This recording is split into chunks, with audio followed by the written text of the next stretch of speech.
After Amoka moved, she became a ghost in my life. The girl who used to talk to me until the sunrise now replied to my long, heartfelt paragraphs with a single emoji or a dry K. When I tried to talk about it, she turned it on me. "Peter, you're too insecure," she'd say. "I'm a big girl now, I need my space. You're stressing me out with all these questions." She made me feel like the villain. She made me feel like I was losing my mind. I started to apologize for things I didn't even do, just to keep the peace.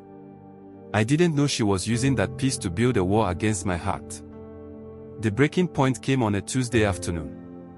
I was in the library, trying to focus on my project, when my phone vibrated. It was a message from a burner account on Instagram. No name, no profile picture. Just a link and a message, "Is this your girl?" My heart started racing. I clicked. It was a video from a club in town, a place she told me she hated going to. The lighting was dim, the music was loud, but I could never mistake that smile. There she was. She was leaning into a guy, the same family friend she told me not to worry about. He was whispering in her ear, and she was laughing in a way she hadn't laughed with me in months. I didn't scream. I didn't throw my phone. I just sat there in the library, surrounded by the sound of pages turning, feeling like the air had been sucked out of the room. Every sacrifice I made, the nights I went hungry so she could eat, the work I did to make her life easy, it all flashed before my eyes like a bad movie.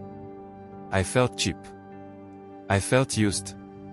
I walked out of that library and stood under the sun, but I felt freezing cold.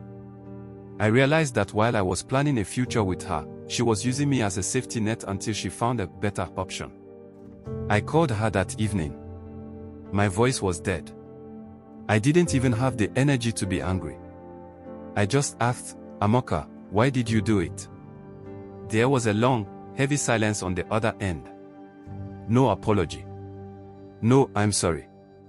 Just that same defensive tone, "It's not what you think, Peter. You're making a big deal out of nothing."